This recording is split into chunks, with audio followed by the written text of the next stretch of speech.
So the purpose of this talk is an overview of what React Native is and how to get up and running with it. We're not going to be diving into the nitty-gritty stuff that React and React Native share, but we'll give overviews of what they are so you have an idea of what they are when you do get started. So React Native is a way to build an application on mobile apps or for mobile devices using JavaScript and React. It's fast to build, so it's a shorter development time, which comes out to being easier for developers, saves money for stakeholders, and overall just a good environment for everybody involved. And then since it is multi-platform, you're going to have one code base for both iOS and Android, and it has this thing called hot reloading, which if you ever worked with development before and it has live reloading, it refreshes the whole page. But with other Angular, React, and stuff like that, you have this thing called state, and if you refresh the whole page, it wipes your state, and that's not the best thing that you want. So hot reloading only refreshes the stuff that you change and preserves everything else. And another item that's pretty important is the applications are still going to be fast. That's one worry when you're building shared code bases. You think it's going to be slower than the native code. And in the experiences I've seen so far, it's not as fast as native code, but the differences won't be noticeable. And setup. Everyone loves setup. The emoji has so much detail to convey how much fun setup is, but it's easier than you might think. So there's this tool called Create React Native App, and the only prerequisite you need is Node.js to be installed, and from there you're just going to run these 4 commands. So you're going to install Create React Native App globally, run the command line to create the directory with your project in it, cdn, and then you are going to start it up. And there's another tool that you can use called Expo. And there's the quote that they have on their website, but to boil it down, Expo is a simple and free app that makes development easier and also your life, because development may or may not be your life. And it's an optional install on your device, so you can have it on iOS or Android, and you scan a QR code that you get from the command line, and then that pulls up your app on your mobile device. And also, if you're on Mac, you can also emulate an iPhone that will use Expo as well. I'm not sure how it works on Windows, since I'm not too familiar with that, but there are options. And then live demo, because we all know that never goes poorly. So I already have the Create React app installed globally, so we're going to create the React app.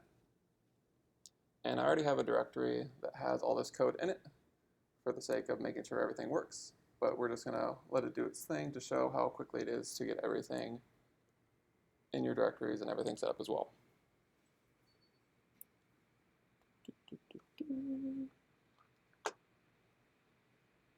And oddly enough, when it finishes, it says something about warnings and other concerning outputs. There's a bug on GitHub, so they are aware of it. It's somewhere, so maybe they fixed it. So we will switch to the main one, and we're going to do yarn start. And yarn start starts up our application, and it will give us a few options once it gets everything running. So here's our QR code. If you had the app on your phone, you could scan that and you'd be up and running. And then down below, you'll see that you have Android device, iOS device, and just all the other options at the bottom. And we're going to do iOS because we know that will work. And then we will hide this. And here we are. So it's compiling everything there. And if you're familiar with JavaScript, you're going to look at this and say, this doesn't really look like JavaScript. Well, that's because it doesn't. At least vanilla JavaScript.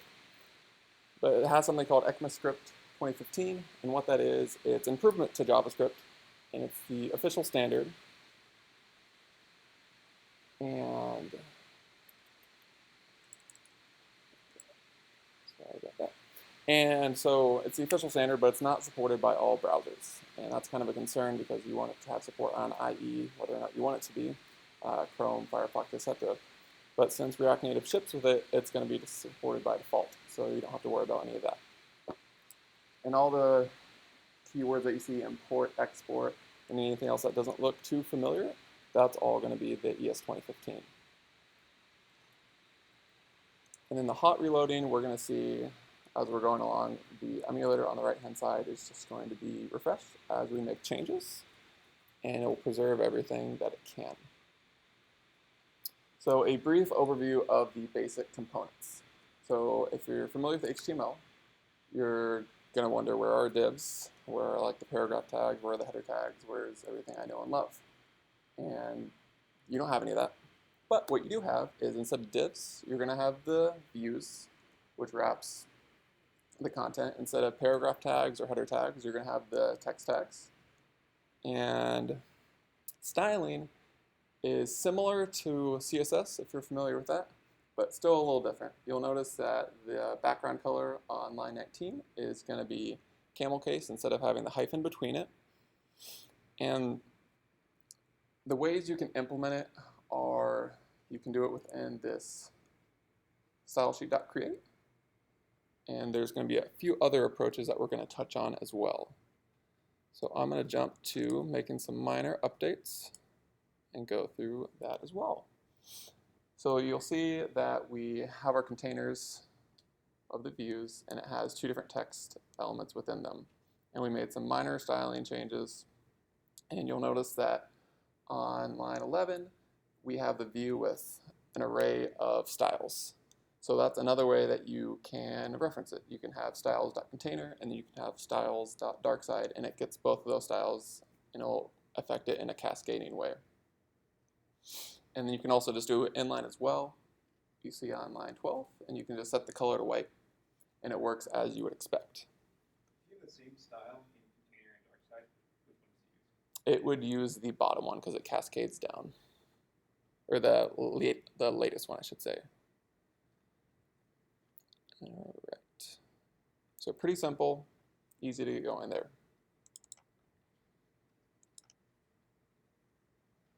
And then now we added a few more things that are going on. So we initialized our constructor and we set up state.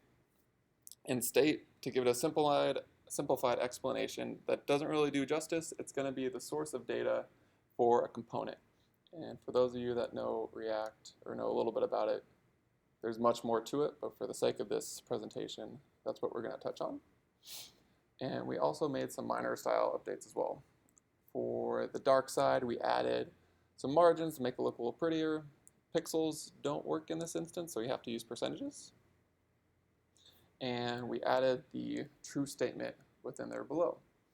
And you might also be wondering what's going on with flex if you haven't been familiar with that. So within React Native, you can style it to take up fixed width, so you can say I want this to take up 200 pixels, or if you want it to be a little bit more responsive, you can say, hey, I want you to take up everything. That's what the flex one is. So the first container says take up the entire screen, and then the two views in there are saying, hey, split the rest of the screen 50-50.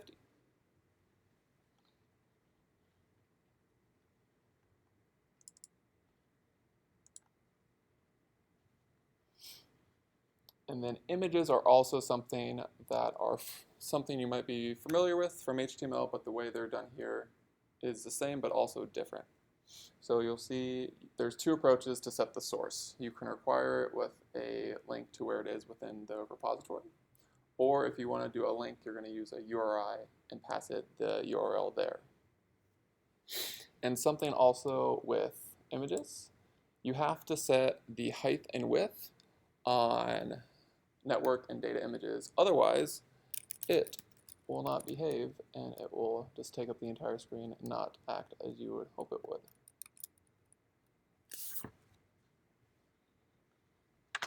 And then get my mouse back over.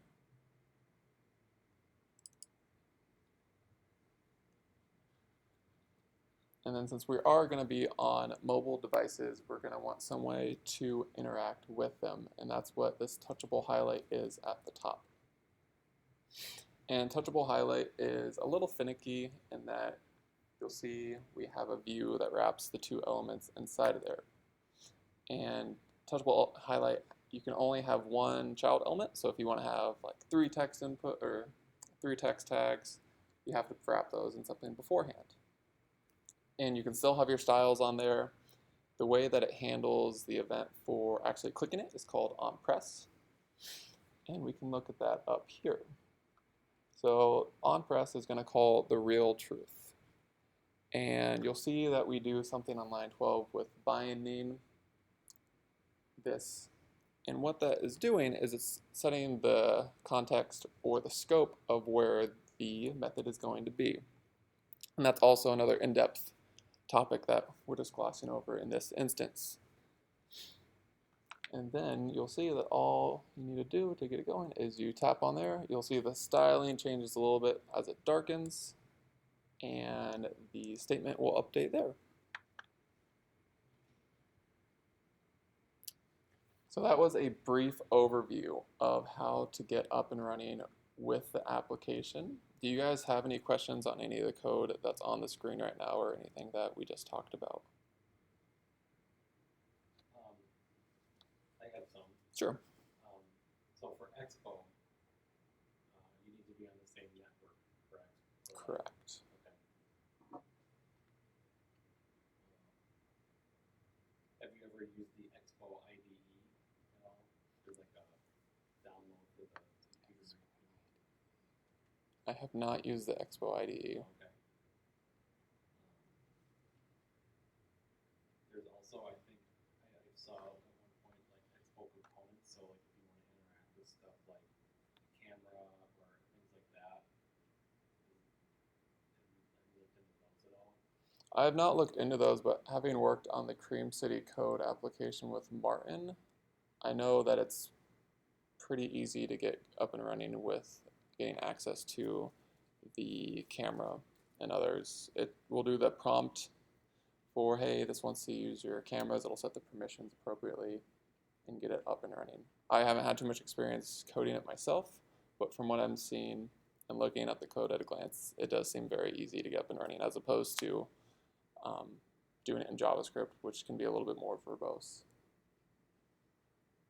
As far as the images go, so like if you have a URL reference, does that get pulled in like at build time, so it's like within the app? That is a good question. I am not sure on that one.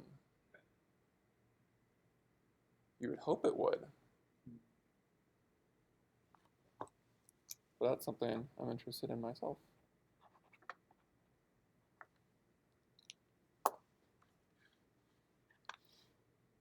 Any other questions?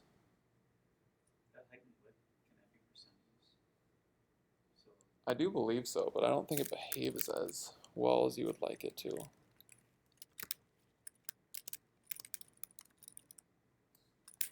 Let's see, change both of these. Yeah, container. it does work. I think you might have to set it up to be, like if it's a 4x6 image, the percentages you set might have to match that as well. Yeah, that's the word I was looking for. Yeah, it does work. The pixels are finicky with the margins because if we try and change this to 5 pixels, it'll break. But it's pretty quick to get it back up and running, which is nice. Does the emulator have anything for the like looking at it in the landscape to see what happens? Yeah, there is. I've done the key binding on accident many times. Okay. Is it? No. No. But it can rotate. Okay. Just the actual one escapes me. Here we go. So you can rotate. Oh, okay. Cool. All right, and then, which is nice to simulate it. And you can also change the device, so if you're not worried about developing for a $1,000 phone and it's benevolent notch, you can change it to an iPhone 8 or something else that's a little bit easier to work with that more people have. And then with the QR code, you can't do at least in my experience, you can't have the app running on Expo and the emulation at once. It's mutually exclusive there. So what gotcha on that regard? Is that emulator? Oh no, you're fine. What kind of database do you use? For this, there is no database. If you would need to access. Well, I think that's kind of just up to you because with the way React and React Native work, in my experience, is they'll just connect to an API and that API will have a database and it will feed the application that way. Ben or Anna might have a better answer to that in case. Yeah, I mean, generally you have some sort of backend API that would have a database connection, but I think there are some options for like if you just wanted to have a local database. Yeah, like offline mode or something. Yeah, like SQLite or something. I'd have to figure out that. I bet you React Native has something. Yep. Josh, did you have some? Does that emulator do any kind of like performance simulation? If I go on and try and like an iPhone 6 or something like that, does it actually slow everything down, or is it just the aspect ratio? I am not sure of that one. That's a good question. You would hope it would. If we tinker, let's go in here real quick to see. Hardware. I would lean towards it. How much faith do you have in Apple and their Xcode suite is what it boils down to. That's a good question if it throttles the performance. This is the same emulator you'd use if you were like just writing native iPhone stuff. Yeah, because it is, I believe, if I look at the, yeah, it's just Xcode. Okay.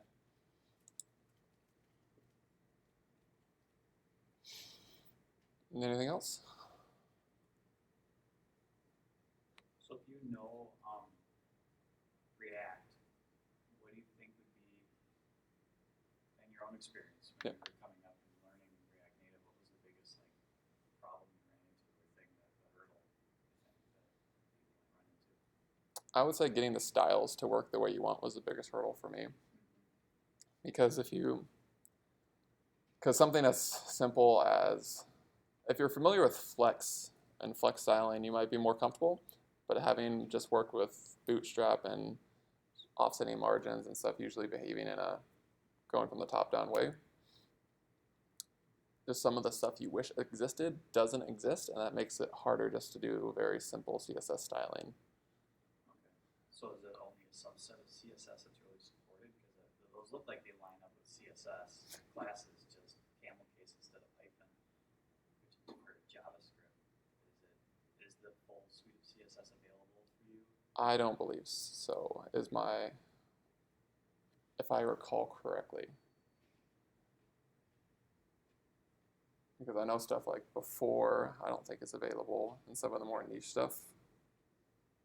But the way it was phrased online is there's CSS available, and it behaves like CSS, asterisks. Well, I would say that's the most difficult part. Everything else is going to be the same. If you know React, you're going to have your state, you can have your methods. This is just all residing within the app.js. If you were building out a full-fledged application, you'd have your components, and you try to compartmentalize all that and bring that all into the app.js folder. But for the sake of this, just keeping it simple. So it looks like this is just pretty much like normal React. Yeah. Except with some extra stuff to hook into like the hardware. Mm-hmm. Like is the touchable highlight, is that a React thing or is that a React Native thing? I have not seen it in React, so I'm going to lean and say it's a React Native thing. You're importing it from React Native. Oh yeah, there it is. And you can also do the same thing you do in, just to touch on this, const wrapper. And you could do like touchable highlight and then have that be, and fill it with whatever you want to and have that be down below. So that'll behave the same too if you want to use the custom to make it a little bit easier to digest.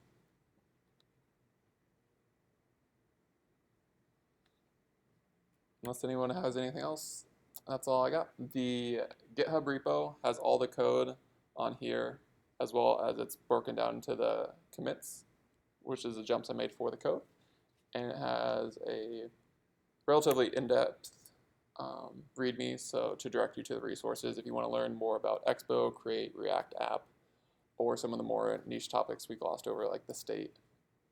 And then feedback, if you guys want to leave any feedback, there's a link as well. All right. Thanks, Cody. Yeah, thanks you guys for coming.